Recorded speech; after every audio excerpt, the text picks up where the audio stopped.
Oke, Bu Rama akan mulai dulu ya dari hukum Pascal. Sudah tertampil anak-anak? Nah, depannya kalian bisa menyimak karena kalian sudah bisa masuk Zoom. Itu nanti saya yang kuotanya kalau tidak diperhatikan. Udah ada, Bu. Yang baru join nggak apa-apa, langsung ikut ya. Nah, di sini hukum Pascal dan hukum Archimedes. Nanti kalian indikatornya dapat mendeskripsikan hukum Pascal dan Archimedes serta penerapannya dalam kehidupan sehari-hari. Yang pertama kita pelajari dulu hukum Pascal. Nah, ini perhatikan, ini alat apa ya? Kok bisa menaikkan mobil? Ada yang sudah pernah melihat ini, Nak? Pernah. Masa di sini semuanya diam, Nak?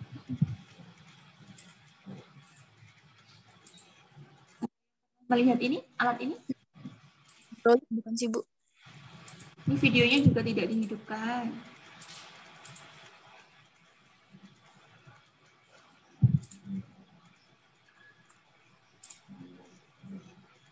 Halo? Fitri? Ini hidrolik sih, Bu. Naila? Asila? Nah, sudah pernah melihat alat ini atau belum? Pernah, Bu.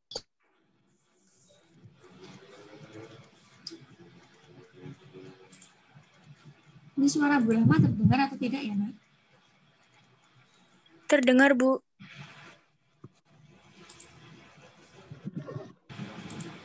Yang lain. Sudah pernah atau belum? Sudah, di mana kira-kira? Nah, biar ini saya tulis ya, karena sudah mencoba.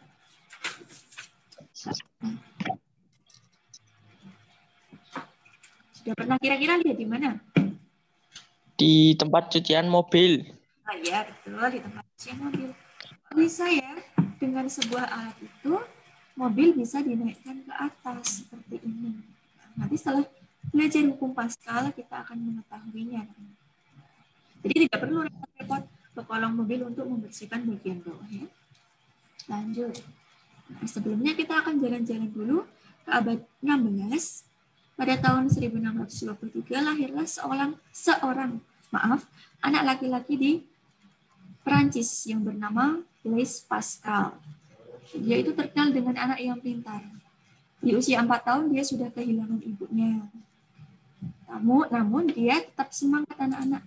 Bahkan di usia 12 tahun dia sudah berhasil membuat mesin penghitung untuk membantu pekerjaan ayahnya. Usia 16 tahun dia sudah berhasil menulis buku tentang kerucut, dan usia 18 tahun dia sudah menciptakan kalkulator digital pertama di dunia. Dulu kita di usia segitu ngapain ya anak-anak? Nah ini Pascal ini walaupun tidak menempuh pendidikan secara formal, dia bisa menemukan penemuan-penemuan yang luar biasa karena gigihnya dan semangatnya. Nah ini adalah wajah dari Blaise Pascal, penemu hukum Pascal. Ya seperti ilmuwan-ilmuwan itu ya. Bagaimana dia bisa menemukan hukum Pascal? Nah, dia itu bisa menemukan hukum Pascal itu awalnya dia menggunakan kantong plastik. Nah seperti ini, kemudian dilubangi di sekelilingnya.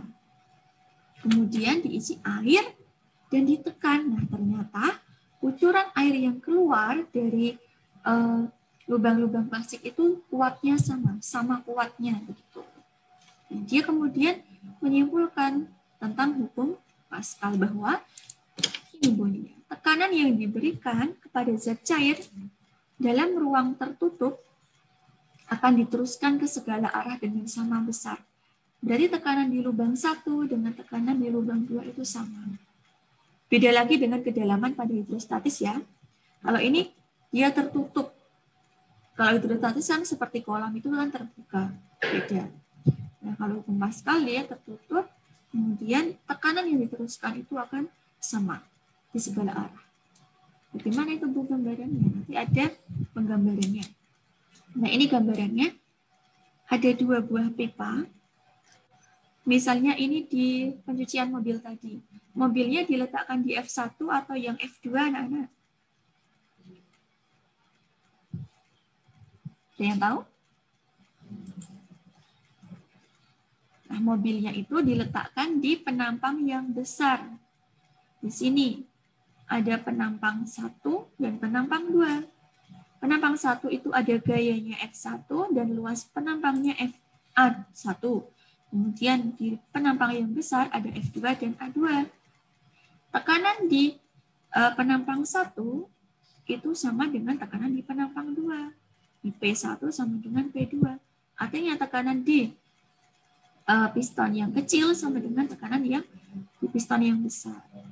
Yang beda hanyalah perbandingan antara gaya dengan luas permukaannya. Untuk mencari tekanan 1, berarti gaya pada piston 1, F1 dibagi A1. Viva. Kemudian gaya pada tekanan pada piston 2 dibagi dengan luas permukaan 2. F1 per A1 sama dengan F2 per A2. Hanya itu rumus untuk hukum Pascal. Nanti saya bagikan materinya ya. Kemudian kita masuk ke contoh soalnya. Perhatikan. Nah, ini adalah pemisalan dari F1 F2 tadi. Misalnya sebuah benda beratnya 16.000 Newton. Nah, pasti di sini dia di F2 ini. Ditempatkan pada penampang A2. Dia luasnya 4.000. Nah, sebelum mengerjakan, sebaiknya kalian tulis dulu. Diketahui, ditanya, dijawab. Ini yang diketahui adalah A1, F2, dan A2. Kemudian ditanyakan F1-nya untuk mengangkat. Jadi untuk mengangkat itu, kita hanya perlu menekan tombol kecil saja. Ditekan, nanti bisa tiba-tiba mengangkat. Kenapa? Karena tekanan pada piston kecil ini diteruskan ke segala arah hingga bisa mengangkat benda di penampang 2. F1 per A1 sama dengan F2 per A2. F-nya yang akan kita cari. Nah, kemudian A1-nya berapa? 50, dimasukkan 50. F2-nya berapa? F2-nya adalah 16.000. 16.000 dibagi dengan A2-nya berapa? 4.000. Ini bisa langsung dicoret atau dikali silang. F sama dengan, ini dikali silang, 16.000 kali 50 dibagi 4.000. Ini dicoret-coret, 4 kali 50 sama dengan 200 Newton. Dan jawabannya adalah D. Semoga kalian bisa paham ya. Nah, ini kalau yang ditanyakan adalah F-nya. Kemudian untuk soal yang nomor 2, itu yang ditanyakan adalah A-nya. F itu gaya, A itu area atau luas permukaannya. Nah, di sini ada soal. Gaya yang besarnya 5 Newton pada penghisap kecil. Berarti yang kecil itu F1, kemudian mengangkat beban dengan berat 600 Newton pada penghisap besar. Kalau penghisap besar atau penampang besar itu berarti F2. Jika penampang kecil memiliki luas penampang 4, maka luas penampang yang besar adalah, nah ini yang diketahui dulu, gaya pada penampang kecil. Oh, berarti F1. Kemudian mengangkat beban dengan 600 Newton. Oh, dia F2, bebannya kan lebih besar. Kemudian luas penampang yang kecil, A1. Nah, dimasukkan deh ke rumusnya. F1 per A1 sama dengan F2 per A2. F1-nya 5, A1-nya 4, F2-nya 600, A2-nya akan kita cari. Nah, luas penampang yang besar. Nah, dikali silang, 5N kali A2 sama dengan 600 kali 4. Nah, A2 sama dengan 600 kali 4 dibagi 5.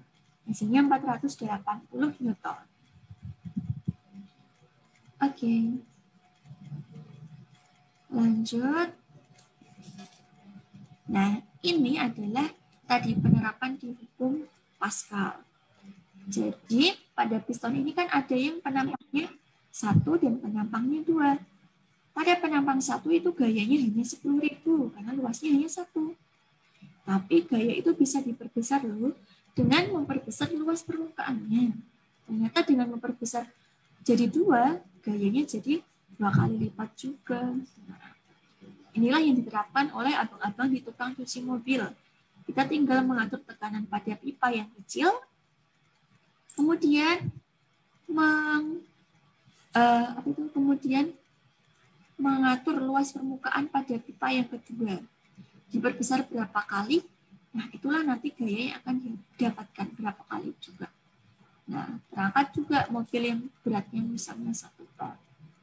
Nggak perlu repot-repot ya untuk merayap ke bawah, hanya untuk mencuci mobil. Jadi prinsipnya adalah perbedaan penampang atau perbedaan luas area pada siap pipa-pipanya. Semakin besar berarti gayanya semakin besar juga. Nah, contoh penerapan hukum Pascal di kehidupan sehari-hari itu ada yang pertama dongkrak hidrolik, itu untuk yang memperbaiki mobil, pokoknya yang dia sifatnya hidrolik. Mesin hidrolik pengangkat mobil, kemudian rem hidrolik, itu di motor juga ada. Kemudian piston pada eskavator, tensimeter. Ada juga pompa hidrolik. Nanti kalian lihat saja di Google, di Shopee, Tokopedia itu sudah ada pompa-pompa hidrolik untuk sepeda bisa. Untuk hukum Pascal hanya itu saja. Mungkin ada yang ditanyakan dulu anak-anak? Atau dilanjutkan? Halo? Lanjutkan. Oke, lanjutkan ya, Vini ya. Yang kedua, hukum Archimedes. Jadi Pascal dan Archimedes itu sama-sama ilmuwan, tapi memiliki kisah yang berbeda. Kalau Pascal tadi dia dari kecil sudah ditinggal ibunya, tapi dia tidak terpuruk. Nah, kalau Archimedes nanti kisahnya gimana? Kita pahami bersama. Coba Burhama ingin tanya dulu. Mungkin kalian pernah mendapatkan pertanyaan seperti ini. Mana yang lebih berat? 50 kg kapas atau 50 kg baja? Yang bisa yang menjawab saya tulis. Ayo. Apa itu, Bu? Sama beratnya. Ya, Beratnya sama. Beratnya. Oh, Beratnya pintar. sama. Beratnya sama. Tadi yang menjawab siapa tadi, Nak? Sama beratnya ya. Kita cek. Wow, ternyata beratnya memang sama. Ya samalah orang sama-sama 50 kg. Tapi kalian bayangkan, kapas yang 50 kg dengan baja yang 50 kg, besarnya sama nggak? Enggak. Besarnya Beda. enggak, beda. Besar yang mana? Kalau diangkut pakai truk?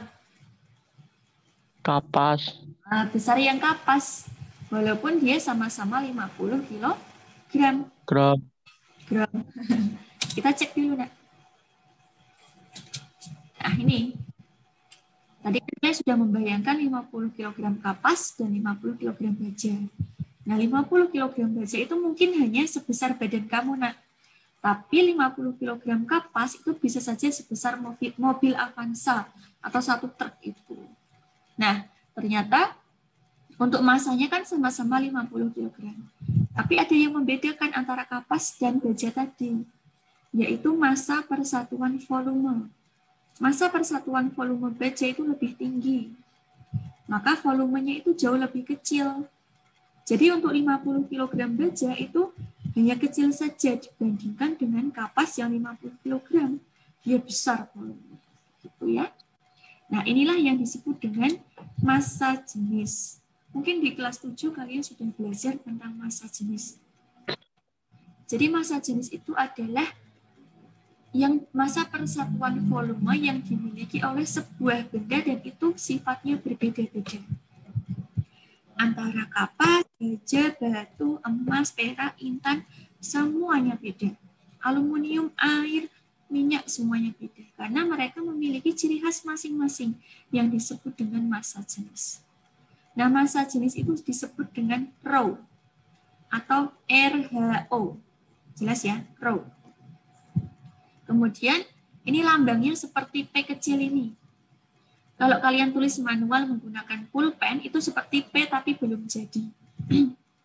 Kalau P besar, itu lambang tekanan. Tapi kalau rho, itu adalah lambang massa jenis. massa persatuan volume. Berarti untuk mencari rho itu adalah massa dibagi volume.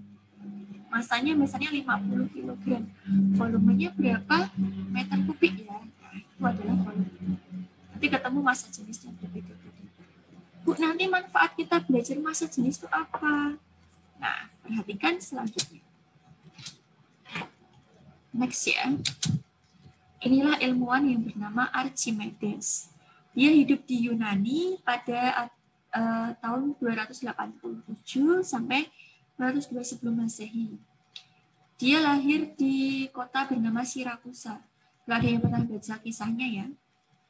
Nah, Archimedes ini keponakan dari Raja Hero II yang memerintah di Sirakusa.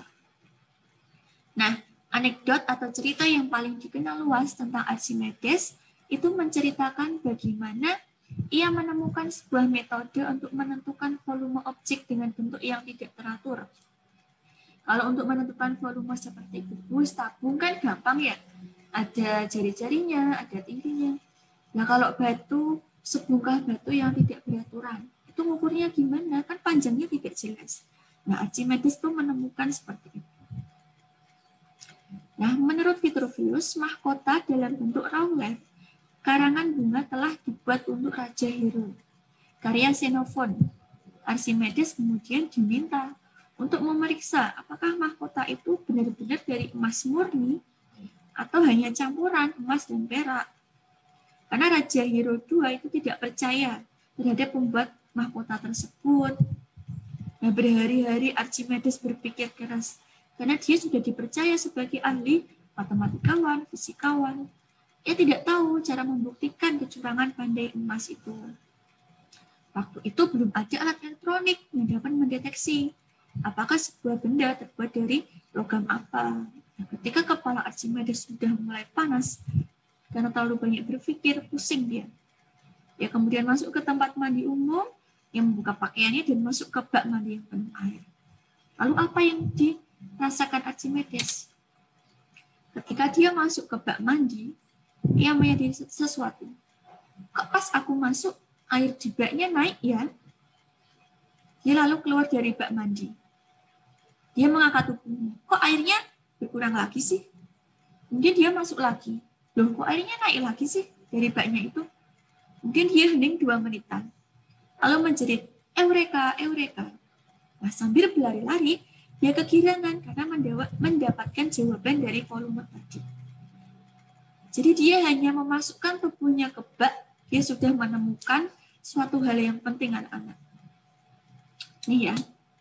Nah, jadi dia sudah menemukan hukum Archimedes. Dari dia mencelupkan tubuh ke bak tadi, dia menemukan bahwa jika suatu benda dicelupkan sebagian atau seluruhnya ke dalam zat cair, maka benda itu akan mendapat gaya atas atau gaya apung sebesar berat zat cair tersebut. Jadi ketika kita masuk ke bak, baknya penuh, kita masuk otomatis ada air yang keluar. Nah, air yang keluar itu adalah sebesar volume tubuh kita yang masuk. Begitu. Nah, hukum Archimedes itu dilambangkan dengan FA. Rho kali G kali V. FA adalah gaya apung, Rho adalah massa jenis benda, G adalah gravitasi, dan V adalah volume. Nah, lalu gimana Archimedes tadi ya? Nah, ini kalian bisa lihat gambar di sini. Ini Raja Hero II, ini Archimedes, dia membuktikan kepada raja. Ternyata Archimedes sadar bahwa volume air yang bertambah saat ia masuk ke dalam bak mandi setara dengan volume dirinya sendiri. Untuk mengetahui volume mahkota yang terbuat dari emas atau tidak, ia memasukkan kedua emas tadi, yang satu mahkota, yang satu emas. Pokoknya beratnya itu sama, harus sama. Misalnya mahkotanya 1,5 kilo. Kemudian dia juga menimbang emas sama-sama 1,5 kilo. Kemudian dia masukkan mahkota ke sini dan emas ke sini. Ternyata yang tumpah itu airnya berbeda daripada emasnya. Nah, kalau penambahan volume airnya sama, ini bisa dilihat garis di bawah ini ya. Berarti emas yang digunakan adalah emas murni. Tapi ternyata air penambahan di sini adalah berbeda. Nah, dari kejadian Archimedes ini, Archimedes menjadi tahu bahwa mahkota yang digunakan raja atau yang dibuat untuk raja itu tidak terbuat dari emas murni, tetapi dicampuri dengan perak, sehingga dia lebih berat. Kemudian tukang yang membuatnya akan dihukum mati oleh raja, karena dia sudah berbohong. Dengan dana yang banyak dia hanya membuatkan dari campuran, bukan dari emas yang gitu ya. Jadi masukkan saja yang beratnya sama, kemudian dimasukkan ke air. Kalau air yang keluar atau air yang muncrat itu sama, berarti dua benda itu terbuat dari benda yang sama. Begitu ya. Lanjut. Kemudian di hukum Archimedes itu ada konsep melayang, terapung, tenggelam. Ada yang tahu nak? Mungkin di SD sudah pernah. Bagaimana posisi benda itu melayang, terapung, dan tenggelam? Halo?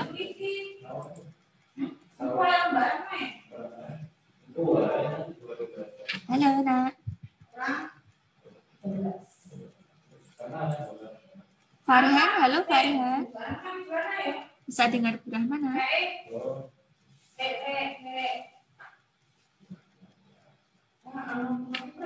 Bisa.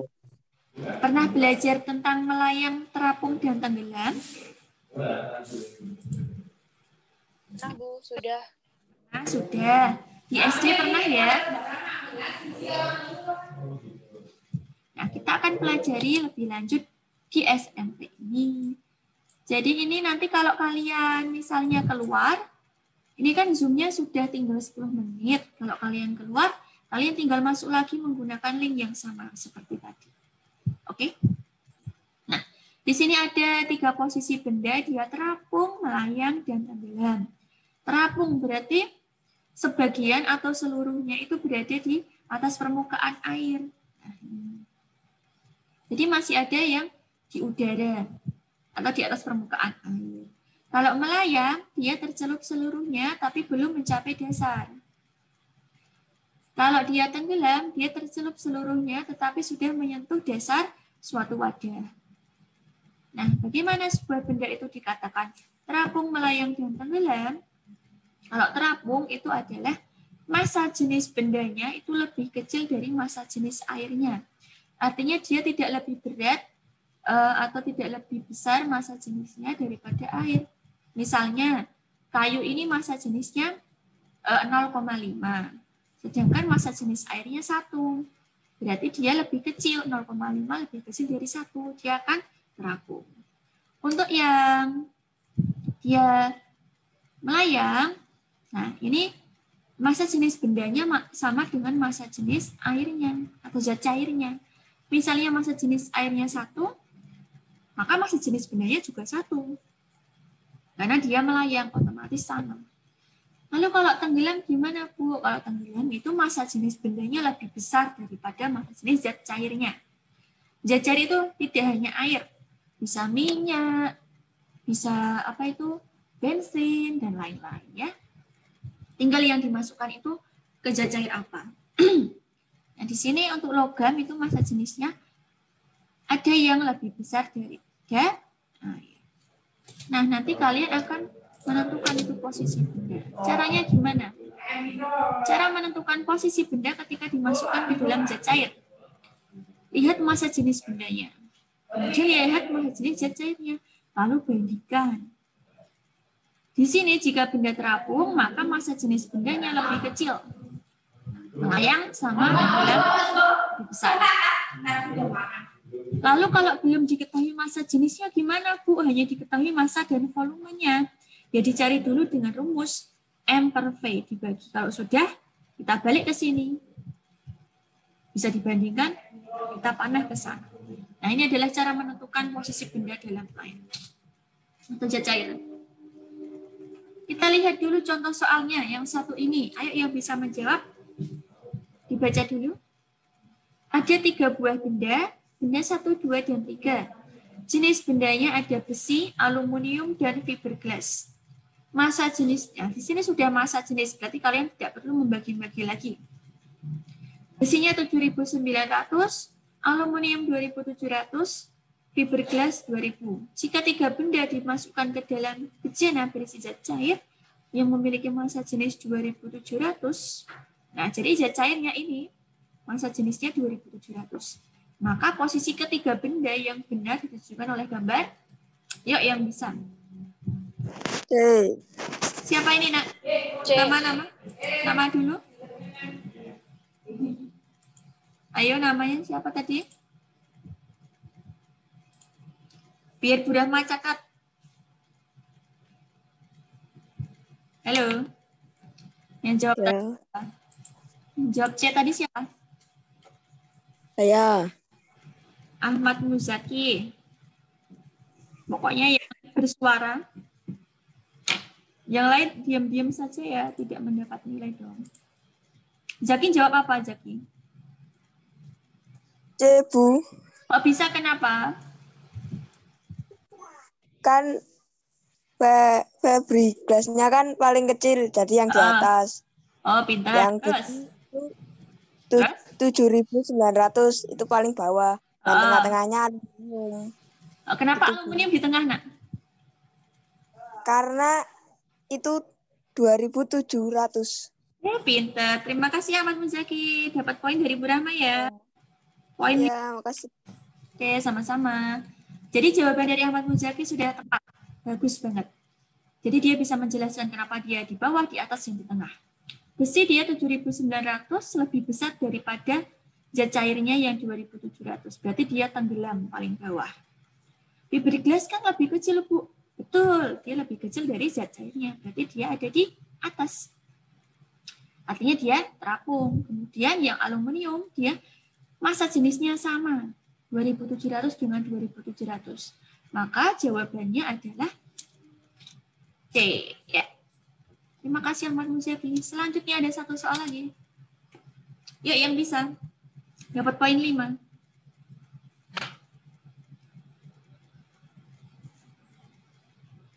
Kalau tadi dimasukkan ke dalam zat cair 2.700, sekarang dimasukkan ke dalam zat cair yang massa jenisnya 1.000. Ayo ya. Punya B, Bu. Siapa, Nak? Nama dulu, Nak. Tarisa. Tarisa, jawabannya apa, Nak? B. B. Coba dijelaskan, Tarisa, kenapa B? Karena massa air adalah 1.000 dan Massa jenis ya? Ya, massa jenis air adalah 1.000 kg per meter kubik. Lalu massa jenis dari besi, aluminium, dan fiberglass ketiganya lebih besar dari massa jenis air. Ya, tepat sekali. Terima kasih. Jadi semua benda berada tenggelam. Ya, semuanya tenggelam karena mereka lebih besar dari 1.000. Ya, tadi saya mendapat poin 5. Kita cek jawabannya. Ya, jawabannya adalah B. Jadi semuanya itu lebih besar dari 1.000, otomatis semuanya di bawah. Gitu ya. Oke, nanti untuk yang benda terapung sebagian, kalian cek apa itu rumus dan latihan soal di link ini ya, Nak ya. Nanti dibuka saja karena PowerPoint-nya akan Bu Rahma bagikan. Kemudian ada berbagai rumus juga pada hukum Archimedes sudah Bu Rahma rangkum di sini. Kalian bisa juga explore lewat video dan lain-lain. Karena Bu Rahma jelaskan di sini nanti waktunya terlalu panjang. Itu ya. Ini sudah ada jika diketahui apa rumusnya apa, jika ditanyakan apa rumusnya apa. Nanti sudah Bu Rahma jelaskan dan sudah ada lambangnya. FA itu apa, BU itu apa, BA itu apa. BA itu bukan WhatsApp ya. Di sini adalah berat benda dalam air. Nah, ini untuk contoh soal juga sudah ada. Nah, ini berat sebuah benda ketika ditimbang di udara 500 Newton. Jika ditimbang di air hanya 400 Newton. Berarti dia mengalami gaya apung dong. Yang 100 kemana? Nah, itu adalah gaya apungnya. Karena ketika ditimbang di dalam air itu ternyata lebih ringan daripada di udara. Karena mendapatkan gaya apung ke atas. Beratnya adalah 100 Newton. Gimana untuk mencari massa jenis? Nanti kita cek rumus yang ini lagi. Gitu. Ya. Sudah, kemudian ini soal yang kedua. Nanti Bu Rahma carikan linknya juga, biar kalian bisa memahami. Ini nanti dipelajari saja. Gambar di bawah ini menunjukkan benda yang terapung pada zat cair yang massa jenisnya 1200. Pakai rumus yang ini. FA sama dengan rho G kali V. Ini semuanya sudah ada di link tadi, dipelajari saja di sana cara-caranya. Nanti Burama share videonya juga. Untuk hukum Archimedes itu diterapkan pada kapal selam. Bagaimana dia yang awalnya dari atas permukaan bisa menyelam. Ternyata dia mengatur volume udara yang ada di dalam kapal selam itu, yang bisa membuka dan menutup. Jadi nanti dia bisa terapung, bisa melayang maupun tenggelam. Kemudian ada prinsip pada balon udara, jembatan ponton. Nah, ini jembatan ponton ini adalah jembatan apung. Kalau darurat bisa digunakan. Ini juga karena massa jenis keran otomatis. Nah, ini kalau nanti dia sudah, ini ada pemberatnya. Kalau dia airnya sudah berkurang, pemberatnya akan turun sehingga kerannya akan hidup. Kemudian kapal laut. Anak-anak tahu kapal laut itu terbuat dari logam ya. Padahal logam itu kan berat. Sedangkan kalau sudah dibuat kapal, kok dia tidak tenggelam? Nah, itu karena dia terdapat rongga-rongga yang bisa memperbesar volume. Sehingga massa jenis dari kapal itu lebih kecil dari massa jenis air laut. Sehingga dia bisa terapung. Gitu.